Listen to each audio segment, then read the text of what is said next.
रात का समय था। जेल की गाल कोठरी अंधेरे और सन्नाटे में डूबी हुई थी। ठंडी हवा अंदर तक सिरहन पैदा कर रही थी।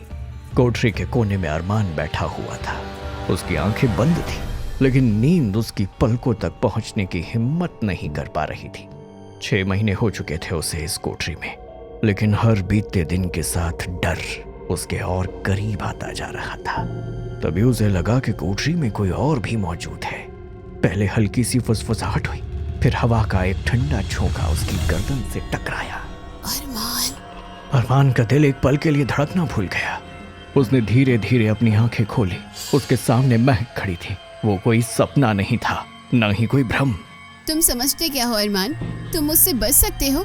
अरमान ने अपनी पीठ ठंडी दीवार से सटा ली। उसकी सांसें तेज हो गई। तुम यहाँ क्या कर रही हो? महक धीरे धीरे उसकी ओर बढ़ने लगी। उसकी आंखें लाल हो चुकी थी और उसके चारों ओर काले धुएं की लहरें उठ रही थी। मैं तुम्हें लेने आई हूँ अरमान। ये इंसानों की जेल तुम्हें मुझसे नहीं बचा सकती। अरमान के होठ कांपने लगे, लेकिन तभी कोठरी में हल्की सुनहरी रोशनी फैल गई। महक घबरा कर इधर उधर देखने लगी। उसकी आंखों में गुस्से की लहर दौड़ गई। अगले ही पल एक बूढ़ी औरत उसके सामने खड़ी थी। अब बहुत हो गया महक, ये तुम्हारा खेल खत्म करने का समय है। महक ने गुस्से से बूढ़ी औरत की तरफ देखकर कहा, तुम समझते क्या हो खुद को? बूढ़ी औरत ने अपने हाथों को ऊपर उठा लिया और उसके चारों ओर हल्की नीली रोशनी घिरने लगी। तुम अरमान तक नहीं पहुंच सकती महक। उसकी किस्मत अब तुम्हारे हाथ में नहीं है। महक चीखते हुए पीछे हट गई। उसकी आंखों में जलती हुई नफरत थी। तुम अरमान को मुझसे दूर नहीं कर सकती। मैं लौटूंगी और इस बार सिर्फ अरमान को नहीं, पूरी दुनिया को अपना बना लूंगी। एक झटके में महक काले धुएं में बदल गई और गायब हो गई। कोठरी में अब सिर्फ बूढ़ी औरत और अरमान थे। अरमान कांपते हुए बूढ़ी औरत की तरफ देख रहा था। आखिर तुम कौन हो? बूढ़ी औरत मुस्कुराने लगी। मैं वही हूँ जो तुम्हारी जिनजादी बीवी की दुनिया से आई है, लेकिन उसकी तरह नहीं हूँ। मैं नूरानी जिन हूँ और मैं तुम्हारी मदद करने आई हूँ। अरमान अभी भी अविश्वास से उसकी तरफ देख रहा था। तुम अब इस जेल में सुरक्षित नहीं हो। सरकार ने तुम्हारी रिहाई का आदेश दे दिया है, लेकिन याद रखना, महक तुम्हें चैन से नहीं जीने देगी। अरमान के कानों में ये शब्द गूंजने लगे। वो जान गया था कि उसकी जिंदगी अब कभी भी सामान्य नहीं हो सकती थी। इस घटना के 2 दिन बाद रात का समय था।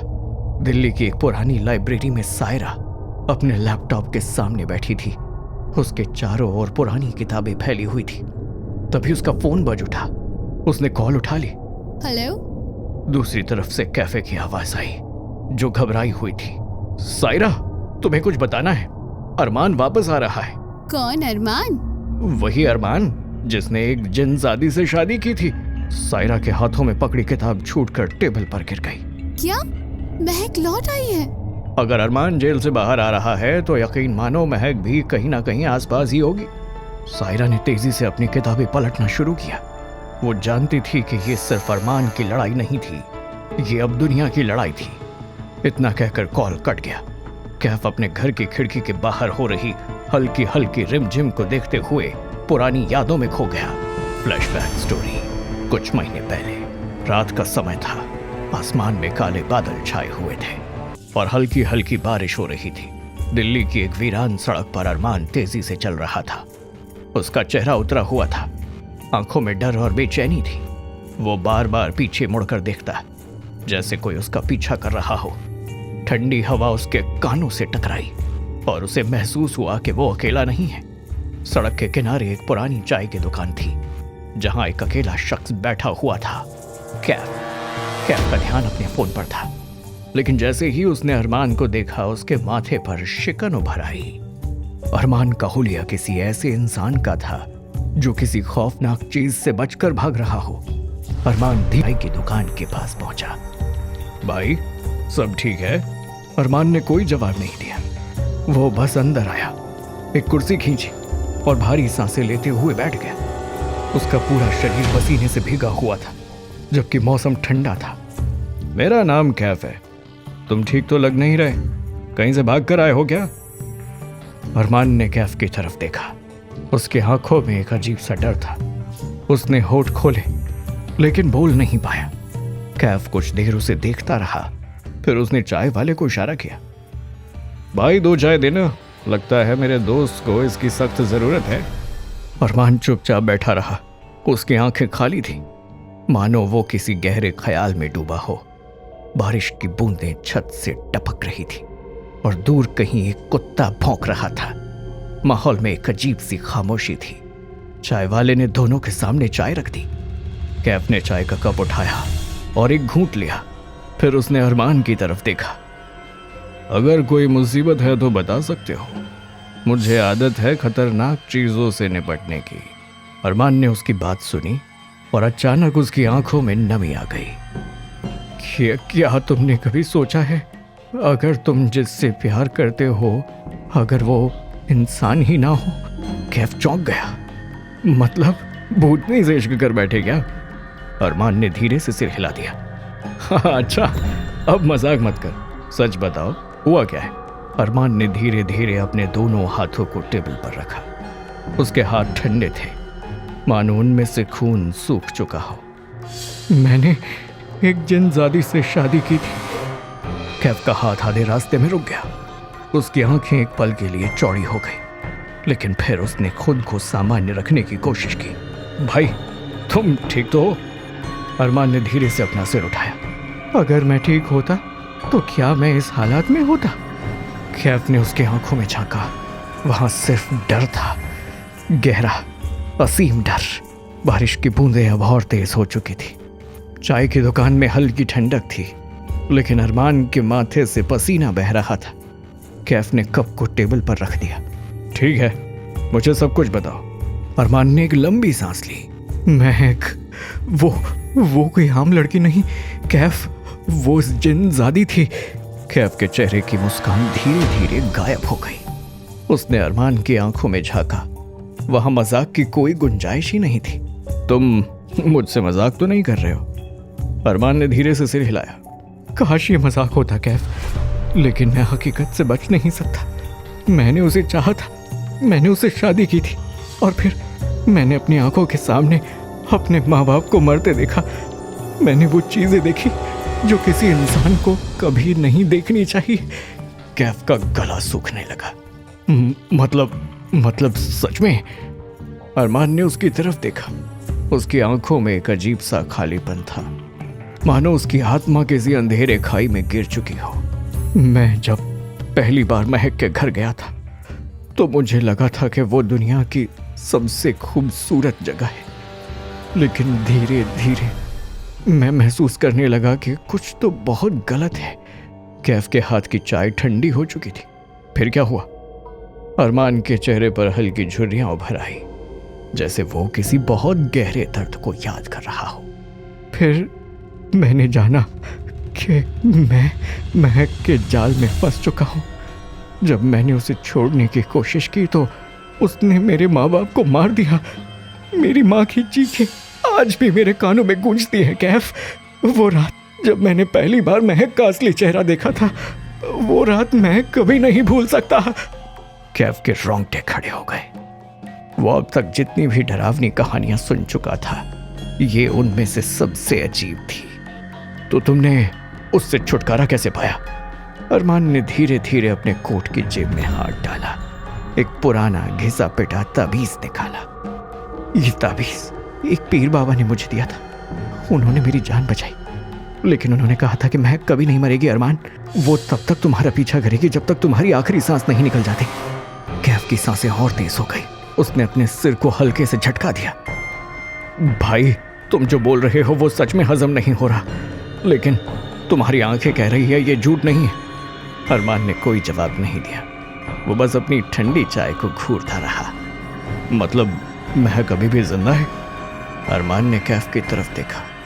हाँ, और वो मुझे लेने आएगी। अरमान की बात सुनकर कैफ डरी हुई नजरों से अरमान को देखने लगा। उन दोनों में बातचीत का सिलसिला काफी देर तक चलता रहा। कुछ देर की बातचीत अब गहरी दोस्ती में बदल चुकी थी। उस दिन के बाद कैफ अक्सर अरमान को फोन करने लगा। एक दिन कैफ रात के समय दिल्ली के एक पुराने कैफे में अपनी दोस्त सायरा के साथ बैठा था। सायरा की आंखों में हमेशा की तरह जिज्ञासा थी। उसके सामने कुछ पुरानी किताबें खुली पड़ी थी। कैफ ने धीरे धीरे अपनी कॉफी का घूंट लिया और सायरा की तरफ देखा। सायरा, तुम्हें रहस्यमयी चीजों में दिलचस्पी है ना? बिल्कुल, पुरानी किताबें, छुपे हुए राज, मुझे इन सब में मजा आता है। कैफ ने हल्की मुस्कान दी। तो फिर तुम्हें अरमान से मिलना चाहिए। सायरा चौंक कर कैफ की तरफ देखने लगी। अरमान? कौन अरमान? एक ऐसा आदमी जिसने एक जिन्नज़ादी से शादी की थी। क्या? कहीं तुम किसी हॉरर फिल्म की स्क्रिप्ट तो नहीं लिख रहे? कैफ ने कोई जवाब नहीं दिया। वो बस उसकी आंखों में देखता रहा। सायरा का चेहरा धीरे धीरे गंभीर हो गया। तुम सच कह रहे हो? सायरा ने अपनी किताबें बंद कर दी। अब मेरी जिज्ञासा बढ़ गई है। मुझे ऐसे दिलचस्प आदमी से तो मिलना ही चाहिए। कैफ ने हल्की मुस्कान दी, लेकिन उसकी आंखों में चिंता थी। लेकिन अभी तुम उससे मिल नहीं सकते। क्यों? क्योंकि वो अब जेल में है। ये सुनकर सायरा बुरी तरह से चौंक पड़ी। क्या सायरा अरमान से मिलकर उस रहस्य की तह तक पहुंच पाएगी जो महक के अंधकार में छुपा हुआ है? क्या अरमान सचमुच जेल से सुरक्षित बाहर आ पाएगा, या महक उसका पीछा करते हुए एक बार फिर सामने आएगी? और सबसे बड़ा सवाल, क्या ये सिर्फ अरमान की कहानी है या कुछ ऐसा जो पूरे इंसानी जहान को अपने चपेट में लेने वाला है? इस कहानी में आगे क्या होगा ये जानने के लिए बने रहे हमारे चैनल टॉप टून्स हॉरर के साथ। इसके अगले भाग के लिए कहते हैं कि कभी कभी इंसान की जिंदगी में कुछ ऐसी घटनाएं घट जाती है जिसे वो ताउम्र भूल नहीं पाता। मेरे साथ भी कुछ ऐसे ही घटना घटी थी जिसे याद करके आज भी मेरे डर और दहशत से रोंगटे खड़े हो जाते हैं। मेरा नाम अरमान है। यह घटना आज से 20 वर्ष पुरानी है। उस वक्त मेरी उम्र 20 के आसपास थी। मैं कश्मीर की पहाड़ियों में बसे हुए एक छोटे से गांव का रहने वाला था। उस साल मैंने इंटर की परीक्षा अच्छे नंबरों से पास की थी। मेरे पिता बहुत ज्यादा खुश थे। पास होने की खुशी में उन्होंने मुझे एक नई साइकिल लाकर दी थी। रिजल्ट देखकर वो मेरे कंधे पर हाथ रखते हुए बोले, तुमने मेरा नाम ऊंचा कर दिया, मुझे तुम पर गर्व है। अब तुम कॉलेज जाने की तैयारी करो। अगले दिन मैं सुबह सुबह अपनी साइकिल पर बैठकर कॉलेज जाने की तैयारी करने लगा। तभी मेरी माँ मुझसे बोली, बेटा, मेरी एक नसीहत याद रखना। अपनी माँ की बात सुनकर मैं चौंकते हुए बोला, कैसी नसीहत माँ? बेटा, हमारे गांव की सीमा जहां खत्म होती है वहां से 2 रास्ते निकलते हैं। एक रास्ता सीधा शहर की ओर निकलता है जो कि लंबा है, तो दूसरा रास्ता जंगल से होते हुए शहर की ओर निकलता है जो कि छोटा रास्ता है। चाहे तुम्हें कॉलेज आने जाने में कितनी भी देर क्यों ना हो जाए, कभी भूल से भी शॉर्टकट लेने की मत सोचना। अपनी माँ की बात सुनकर मैं मुस्कुराता हुआ साइकिल से अपने गांव से निकल गया। समय ऐसे ही बीतता गया। मुझे याद है कि उस रात बहुत ही तेज बारिश हुई थी। अगले दिन जब मैं कॉलेज जाने के लिए निकला तो सामने दृश्य देखकर मेरा मूड बुरी तरह से खराब हो गया। बारिश होने की वजह से, रास्ता कच्चा होने की वजह से पूरी तरह से खराब हो चुका था। तभी मेरी नजर गांव के एक दूसरे रास्ते पर पड़ी। वही रास्ता जिस रास्ते से जाने के लिए मेरी माँ ने मना किया हुआ था। मैंने बगैर सोचे समझे साइकिल उस रास्ते की ओर दौड़ा दी। मैं साइकिल को घंटी बजाता हुआ तेज गति से घनी झाड़ियों के बीच से दौड़ाए जा रहा था और आसपास के दृश्य को हैरत भरी नजरों से देख रहा था। उस रास्ते पर चारों ओर बड़े बड़े लंबे और घने वृक्ष सीना ताने खड़े हुए थे और बेइंतहा खूबसूरत हरियाली जो किसी भी इंसान का मन मोह ले सकती थी मौजूद थी। कुछ ही देर में मैं कॉलेज आ गया और अपनी घड़ी देखने लगा। घड़ी के मुताबिक मैं इस रास्ते से पूरे आधे घंटे पहले कॉलेज पहुंच गया था। मैं अपने आप से बोला, अरे इस रास्ते से तो आधे घंटे पहले ही मैं कॉलेज पहुंच गया। अब मैं रोज इसी रास्ते से कॉलेज आया जाया करूंगा। और उस दिन के बाद यही हुआ। मैं रोज उसी शॉर्टकट रास्ते से कॉलेज आने जाने लगा। लेकिन एक रोज मेरी नजर दूर खेतों में बने हुए एक बेहद पुराने घर पर पड़ी।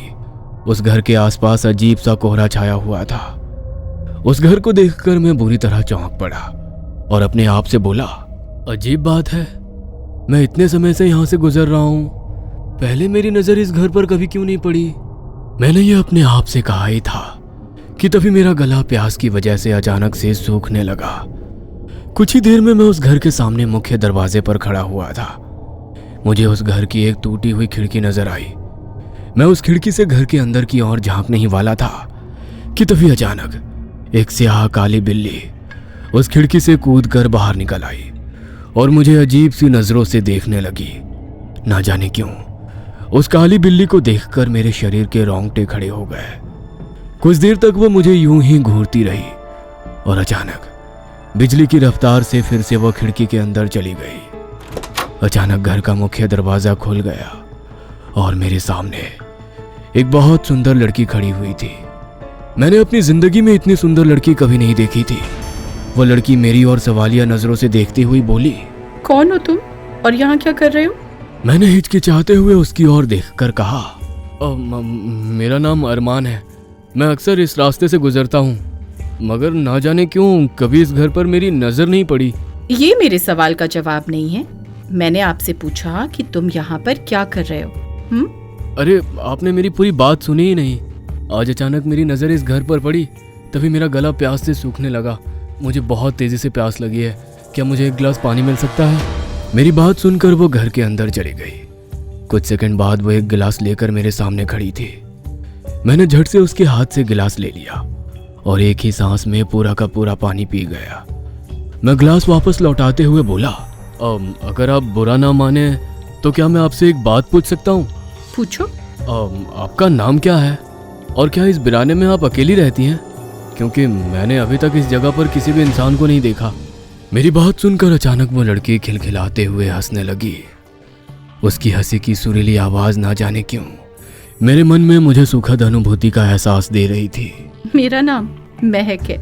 तभी एक तेज ठंडी हवा का झोंका मेरे शरीर से टकराया और अचानक महक का चेहरा गंभीर हो गया। वो इधर उधर देखने लगी। क्या हुआ? आपके चेहरे पर अचानक से गंभीरता क्यों झलकने लगी? अभी तुम यहाँ से जाओ, कल दोबारा फिर आना। मेरे बाबा के आने का समय हो गया है और मेरे बाबा किसी अजनबी से बातचीत करना पसंद नहीं करते। मैं चुपचाप अपनी साइकिल लेकर सीधे अपने घर की ओर चला गया।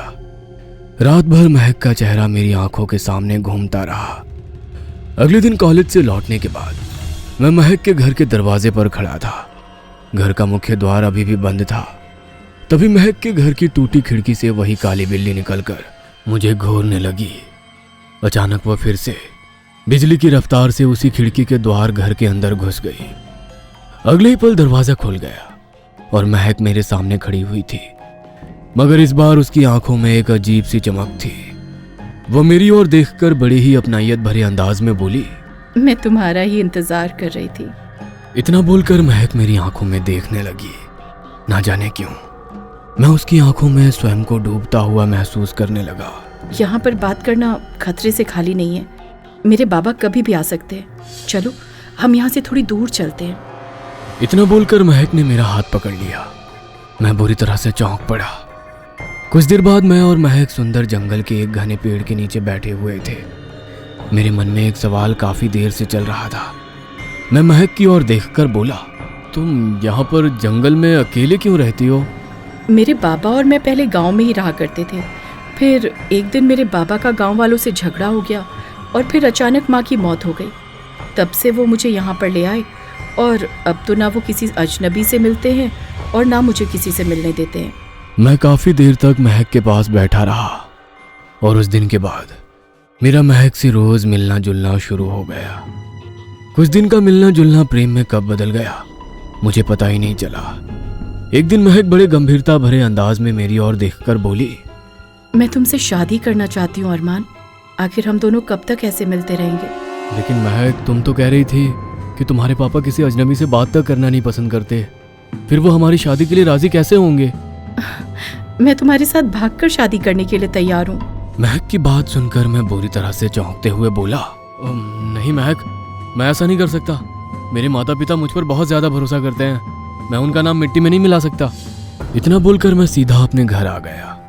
मगर वो रात मेरे लिए एक कयामत की रात थी। रात के 2 बज चुके थे। मैं अपने कमरे में कंबल ओढ़े हुए गहरी नींद में सो रहा था। उस रात सर्दी की शिद्दत बहुत ज्यादा थी। अचानक मेरे कमरे में काले धुएं का बवंडर सा उठा और जैसे ही वो बवंडर मेरी नाक के अंदर घुसा मैं बुरी तरह से खांसते हुए हड़बड़ाकर उठकर बैठ गया। सामने का दृश्य देखकर मेरी आंखें फटी की फटी रह गई। मैंने देखा कि एक अजीब सी दिखने वाली भयानक औरत, जिसकी आंखें पूरी तरह से लाल थी, जिसके बाल जमीन तक फैले हुए थे और जिनका कद कम से कम 15 फुट के आसपास था, वह खा जाने वाली नजरों से मुझे देख रही थी। उसे देखकर मेरे शरीर के रोंगटे खड़े हो गए। मैं चीखना चाहता था, मगर मुझे ऐसा लगा कि किसी अनजान ताकत ने मेरे गले को जकड़ लिया। अचानक वो भयानक दिखने वाली औरत मेरी आंखों के सामने से बिजली की रफ्तार से गायब हो गई। उसके गायब होते ही मेरे कानों में मेरे माता पिता की भयंकर चीख टकराई। उनकी चीख सुनकर मुझे अपना दिल बाहर आता हुआ सा महसूस हुआ। कुछ ही सेकंड में वो काला धुआं कमरे से अपने आप गायब हो गया। मैं दौड़ता हुआ हाँफता हुआ उस कमरे की ओर दौड़ा, जिस कमरे में मेरे माता पिता लेटे थे।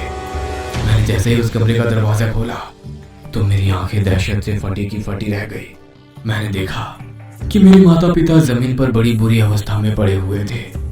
उन्हें देखकर ऐसा लग रहा था मानो उन्हें किसी ने पूरी तरह से जमीन पर पटक दिया हो। दोनों के सर से खून बह रहा था। उनकी आंखें फटी हुई थी। उन दोनों की आंखें देखकर ऐसा लग रहा था जैसे कि मरने से पहले उन दोनों ने कोई भयानक दृश्य देखा हो। अपने सामने अपने माता पिता की इतनी भयानक मौत देखकर मेरे गले से एक दर्दनाक चीख निकल गई। मेरी चीख सुनकर मोहल्ले वाले मेरे घर तक आ गए और मैं बेहोश हो गया और 3 दिनों तक बेहोश रहा। 3 दिन बाद जब मुझे होश आया तो मुझे पता लगा कि मेरे माता पिता का अंतिम संस्कार कर दिया गया है। मुझे अपने माता पिता का आखिरी बार चेहरा तक नहीं देखना नसीब हुआ। मैंने अपने आप को अपने घर में बंद कर लिया। मैं दिन दिन भर अपने माता पिता की यादों में रोता रहा। थक हार कर मेरे पड़ोस की एक औरत, जो कि मेरी माँ की दोस्त थी, मेरे पास आकर बोली, बेटा, होनी को कोई नहीं टाल सकता। तुम्हारे माता पिता की मौत का सिर्फ तुम्हें ही नहीं बल्कि पूरे गांव को अफसोस है। तुम ऐसे कब तक अपने आप को घर पर अकेले बंद रखोगे? आखिर तुम्हें अपनी जिंदगी भी काटनी है। लेकिन मैं चाह कर भी अपने माँ बाप की मौत का सदमा अपने दिल से नहीं निकाल पा रहा हूँ। हौसले से काम लो बेटा। तुम्हारे कॉलेज के एग्जाम नजदीक है। तुम्हारे माता पिता का सपना था कि तुम पढ़ लिख कर बड़े आदमी बनो। तुम्हें उनके सपने को पूरा करना है।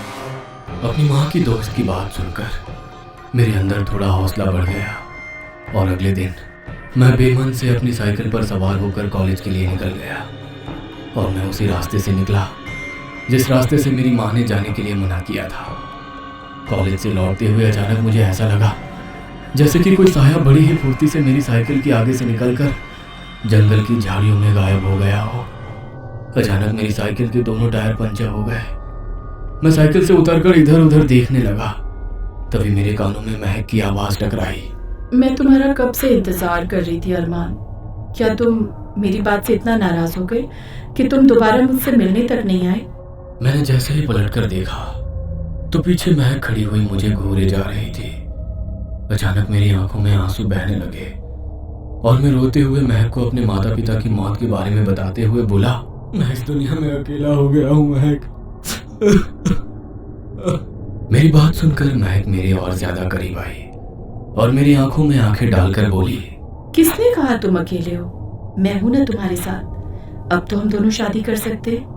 कहते हैं कि जब बुरा वक्त आता है तो इंसान के सोचने समझने की सहूलियत खत्म हो जाती है।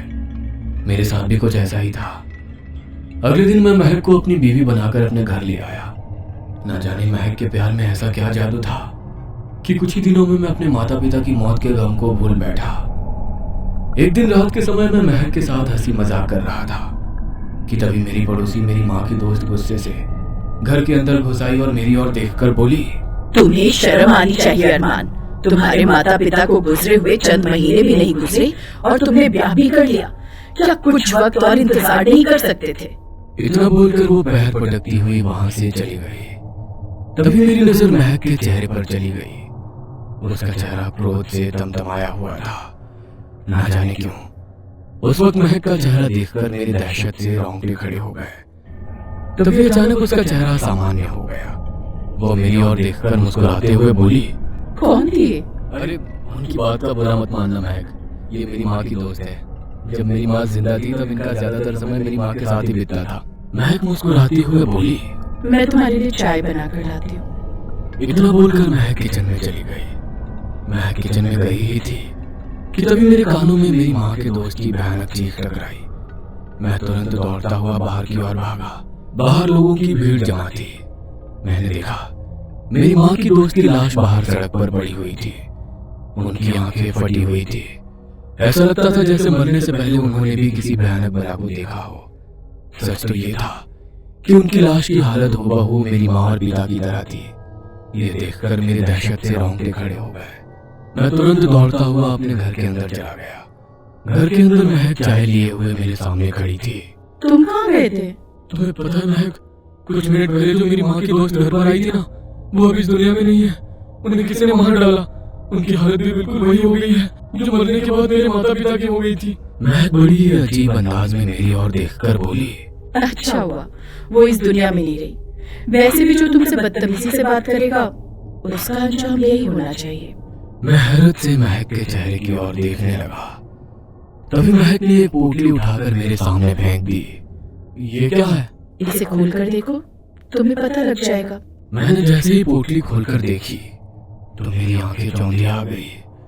और कुछ देर पहले जो भयानक घटना घटी थी, मैं सब कुछ भूल गया। उस पोटली के अंदर हीरे जगमगा रहे थे। मैं महक की ओर हैरत से देखकर बोला, इतने बेशकीमती हीरे तुम्हारे पास कहाँ से आए? जब मैं घर से भागी थी तब मैं इस हीरे की पोटली को उठाकर ले आई थी। ये हीरे की पोटली मेरी माँ ने मेरे दहेज के लिए रखी थी। लेकिन महक, ये हीरे तो बहुत कीमती है। आखिर तुम्हारे बाबा काम क्या करते थे? मेरी बात सुनकर महक अजीब अंदाज में हंसते हुए बोली, हम खानदानी अमीर हैं अरमान। अब ज्यादा मत सोचो। मैं चाहती हूँ कि तुम अपनी जिंदगी की नई शुरुआत करो। और ठीक मैंने वैसा ही किया। कुछ ही दिनों में मैं अपने गांव में सबसे अमीर व्यक्ति कहलाने लगा। अब मेरे पास हवेली, गाड़ी, नौकर चाकर सब कुछ था। मेरी जिंदगी बदल चुकी थी। एक दिन मैं सुबह सुबह महक से बोला, मुझे कुछ जरूरी काम के लिए शहर जाना है। लौटने में मुझे रात हो जाएगी। ठीक है, मैं तुम्हारा इंतजार करूंगी। जल्दी आने की कोशिश करना। तुम जानते हो मैं तुम्हारे बगैर खाना नहीं खाती। मैं महक की बात सुनकर मुस्कुराता हुआ घर से बाहर निकल गया। दरअसल मैंने एक नया बिजनेस शुरू किया था और उसी सिलसिले में मैं अपने बिजनेस पार्टनर से बातचीत करने के लिए शहर जा रहा था। कुछ घंटे बाद मैं कश्मीर में बनी हुई एक आलीशान कोठी के अंदर बैठा था।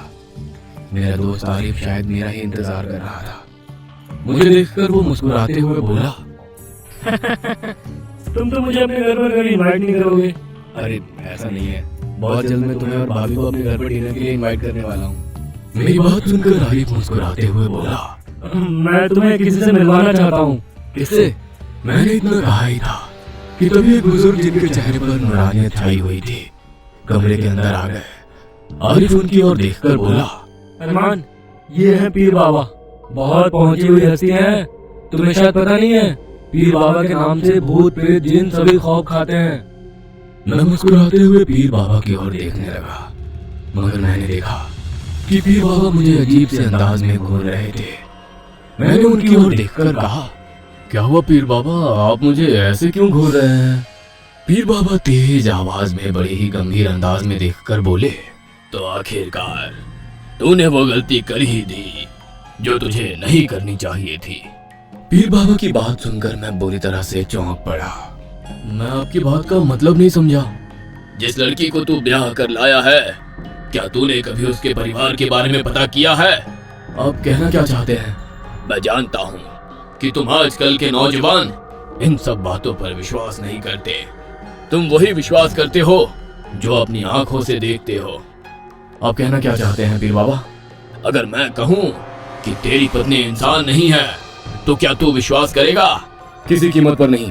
अचानक पीर बाबा ने एक ताबीज निकालकर मेरे हाथों में थमा दिया और मेरी ओर देखकर बड़े ही रहस्यमय अंदाज में बोले, यहाँ से जाने के बाद कल अपनी पत्नी से उसके परिवार वालों से मिलने की जिद करना। उसके बाद जो तुम देखोगे तुम्हें सब समझ आ जाएगा। और हाँ, इस ताबीज को अपने आप से अलग मत करना। अगर अलग कर दिया तो अपनी दुनिया में दोबारा वापस नहीं लौट पाओगे। इतना बोलकर पीर बाबा तेज कदमों से वहां से चले गए और जाते जाते मेरे मन में कई सवाल छोड़कर गए। मैं कुछ देर अपने दोस्तों से बातचीत करने के बाद अपने घर लौट आया। मेरा मूड बुरी तरह से खराब हो चुका था। मेरे खराब मूड को देखकर महक मेरी ओर देखकर बोली, क्या हुआ? तुम्हारा चेहरा क्यों उतरा हुआ है? महक, मैं तुम्हारे परिवार वालों से अब मिलना चाहता हूँ। ये सुनकर महक चौंकते हुए बोली, ये अचानक तुम्हें क्या हो गया? महक, अब मुझे अपनी गलती का एहसास हो रहा है। मैं तुम्हें भगा कर लाया हूँ। तुम्हारे बाबा को तुम्हारी कितनी चिंता हो रही होगी। महक ने मुझे बहुत समझाने की कोशिश की, मगर मैं जिद पर अड़ गया। ना जाने क्यों मुझे उसके बाबा से मिलने का जुनून सवार हो चुका था। थक हार कर महक मुझसे बोली, तुम इंसान भी कितने जिद्दी होते हो ना। महक की बात सुनकर मैं चौंकते हुए बोला, तुम तो ऐसे बोल रही हो जैसे कि तुम इंसान नहीं हो। मेरी बात सुनकर अचानक महक का चेहरा क्रोध से तमतमा उठा और वो भारी आवाज में मेरी ओर देखकर बोली, ठीक है, अगर तुम जिद करते हो तो हम सुबह ही चलेंगे। तुम्हें मेरे बाबा से मिलने का बहुत शौक है ना, तो तुम्हारा ये शौक भी जरूर पूरा करूंगी। इतना कहकर महक पैर पटकती हुई बेडरूम में चली गई। अगले दिन मेरी बाइक उसी सुनसान इलाके के घर के बाहर खड़ी हुई थी जहां मेरी पहली बार मुलाकात महक से हुई थी। महक मेरी ओर देखकर अजीब से अंदाज में बोली, एक बार फिर सोच लो अरमान, क्या तुम वाकई मेरे बाबा से मिलना चाहते हो? अरे तुम्हें क्या लगा था मैं मजाक कर रहा था? अब चलो भी। मैंने इतना कहा कि तभी अचानक घर का दरवाजा खुल गया और महक मुझे अपने पीछे आने का इशारा करने लगी। मैं महक के साथ उसके घर के अंदर प्रवेश कर गया। अंदर घुसते ही मेरी आंखें हैरत से फटी की फटी रह गई। बाहर से जो दिखने में मकान खंडहर सा नजर आ रहा था, अंदर से वो मुझे किसी महल की तरह प्रतीत हो रहा था। उस घर के अंदर एक बड़ा सा दरवाजा था जो कि बंद था। महक ने बड़ी तेजी से उस दरवाजे को खोल दिया और अंदर चली गई। मैं भी महक के साथ चला गया, मगर जैसे ही मैंने उस दरवाजे को पार किया, मैंने अपने आप को एक कोहरे भरे जंगल में पाया। महक मेरी ओर देखकर बोली, घबराओ मत, मेरा हाथ पकड़कर चलो, कुछ देर बाद ये कोहरा छट जाएगा। मैं महक का हाथ पकड़कर उसके पीछे पीछे चलने लगा। मेरा दिल ना जाने क्यों किसी अनहोनी आशंका से धड़क रहा था। कुछ देर बाद मैंने स्वयं को एक गांव में पाया जहां पर मकान बहुत ही पुराने ढंग से बने हुए थे। ऐसा मालूम होता था जैसे कि मैं 300 साल पीछे लौट आया हूं। मैं महक की ओर देखकर बोला, ये कौन सा गांव है? मुझे तो लगा था कि तुम उस घर में रहती हो। ये मेरा गांव है और इस गांव का दरवाजा मेरे घर से ही खुलता है। आओ मेरे साथ। महक मुझे एक बहुत बड़ी हवेली के नजदीक ले गई। उस हवेली को चारों तरफ से बड़े बड़े लंबे घने पेड़ों ने घेर रखा था। तभी एक 10 वर्षीय लड़की दौड़ती हुई महक के पास आकर बोली, आप इतने दिन तक कहाँ थी? पता है आपको बाबा कितना परेशान हो रहे थे, और ये आपके साथ कौन है? आपको पता है आपके बगैर हम कितने परेशान थे? इतना बोलकर वो लड़की अजीब से अंदाज में गोल गोल घूमने लगी। अचानक वो लंबे और बड़े पेड़ पर बिजली की रफ्तार से ऊपर चढ़ गई। ये देखकर मेरी आंखें दहशत से फटी की फटी रह गई। तभी उस लड़की की आवाज चारों ओर गूंजने लगी, आज खुशी का मौका है, महक आ गई है, अब हम सब फिर से खेलेंगे। मेरी नजर जैसे ही उस पेड़ के ऊपर गई तो मैं अंदर तक कांप कर रह गया। मैंने देखा कि उस पेड़ के ऊपर बहुत सारे बच्चे जिनके चेहरे काले थे और उनकी आंखें बल्ब की तरह चमक रही थी, मुझे आंखें फाड़ फाड़ कर देखे जा रहे थे। मैं कांपता हुआ महक की ओर देखकर बोला, ये सब क्या है? कुछ देर बाद तुम्हें सब पता लग जाएगा, चलो मेरे साथ। मैं कांपता हुआ महक के साथ साथ चलने लगा। कुछ ही दूर चलने पर एक 15 वर्षीय अजीब से दिखने वाला लड़का दौड़ता हुआ महक के पास आकर खड़ा होकर बोला, आप मुझे हमेशा हरा देती थी ना, लेकिन अब मैं आपको हरा दूंगा। इतना बोलकर अचानक उस लड़के का शरीर सफेद रंग हो गया। अगले ही पल वो एक भेड़िए में परिवर्तित होकर महक को घूरने लगा। यह देखकर मेरी डर के मारे हालत खराब हो गई, मगर मैंने देखा महक के चेहरे पर खौफ का नामो निशान तक नहीं था। कुछ ही देर में वो लड़का सामान्य अवस्था में आ गया। महक मेरा हाथ पकड़कर बड़ी तेजी से उस हवेली के अंदर घुस गई। हवेली के अंदर का दृश्य देखकर मैं बुरी तरह से चौंक पड़ा। मैंने देखा अंदर से वो एक महल था जहां पर बड़े बड़े बेशकीमती पर्दे लटक रहे थे और फर्श पर बेशकीमती कालीन सजी हुई थी। तभी अचानक से 4 औरतें जिनकी लंबाई कम से कम 20 फुट के आसपास थी आकर मुझे घूरने लगी। मुझे अपना दिमाग घूमता हुआ सा महसूस होने लगा। एक औरत क्रोधित अवस्था में महक की ओर देखकर बोली, इसे यहाँ पर क्यों लाई है? तुझे क्या पता नहीं कि यहाँ पर इंसानों का आना मना है? महक उस औरत की क्रोधित अवस्था देखकर बोली, जो तुम सोच रही हो वो करने की सोचना भी नहीं।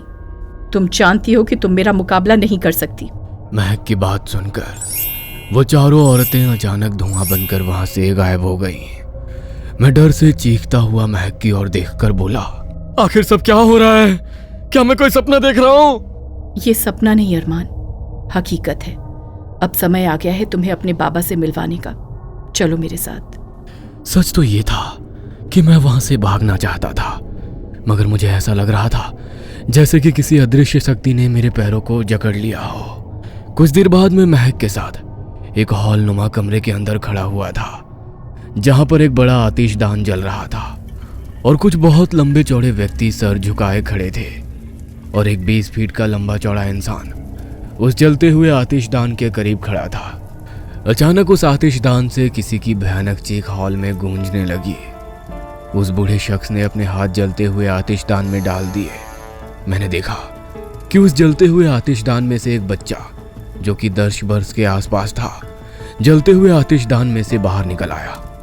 उस बच्चे के शरीर पर जलने का नामो निशान तक नहीं था। वो बूढ़ा उन लोगों की ओर देखकर बोला, अब तुम्हारा बच्चा सही है, इसे ले जाओ। उस बूढ़े ने इतना कहा ही था कि तभी वह बच्चा और वो लोग काला धुआं बनकर गायब हो गए। तभी वो बूढ़ा महक की ओर अपनी लाल आंखों से घूरता हुआ बोला, तुमसे मैंने मना किया था ना कि इंसानों से दूर रहना, मगर तुमने एक इंसान से ही शादी कर ली। इतना बोलकर वो बूढ़ा मेरी ओर देखकर बोला, तुम्हारी हिम्मत कैसे हुई मेरी बेटी से शादी करने की? जरूर तुम इसकी खूबसूरती देखकर अपना दिल दे बैठे होगे, लेकिन शायद तुमने इसका असली चेहरा नहीं देखा। इतना बोलकर वो बूढ़ा शख्स महक की ओर देखकर बोला, क्या तुमने इसे अपना असली चेहरा दिखाया है? क्या तुमने इसे ये बताया कि तुम कौन हो? महक उस बूढ़े शख्स की ओर देखकर बोली, ये मेरा पति है बाबा। महक की बात सुनकर बूढ़े शख्स की आंखों में बुरी तरह से क्रोध झलकने लगा। अगर ये तुम्हारा पति है तो इसे बताओ कि तुम कौन हो? महक मेरी ओर देखकर अजीब से अंदाज में बोली, मैं एक जिन्नज़ादी हूँ। यह सुनकर मेरे पैरों तले जमीन खिसक गई। मैं कांपता हुआ महक की ओर देखकर बोला, ये तुम क्या कह रही हो महक? तुम इंसान नहीं बल्कि तुम जिन हो। तुम जिस बस्ती में खड़े हुए हो वो पूरी बस्ती जिन्नातों की है। क्या इंसान बिजली की रफ्तार से पेड़ पर चढ़ सकते हैं? क्या इंसान अचानक से किसी भेड़िए के रूप में आ सकते हैं? क्या इंसान अपने हाथ आग में डाल सकते हैं? क्या इंसानों की लंबाई और चौड़ाई इतनी ही होती है जितनी तुम यहाँ पर देख रहे हो? महक की बात सुनकर अचानक से मुझे पीर बाबा की बात याद आ गई। तभी वो बूढ़ा शख्स महक की ओर देखकर बोला, इसे अपना असली रूप भी दिखाओ। उस बूढ़े शख्स ने इतना कहा ही था कि तभी एक तेज धमाका हुआ। अचानक से महक एक काले धुएं में परिवर्तित हो गई। अगले ही पल मेरे सामने वही खौफनाक बला खड़ी हुई थी जो कुछ महीने पहले मुझे रात में नजर आई थी, और उसके नजर आते ही मेरे माता पिता की चीख मेरे कानों में टकराई थी।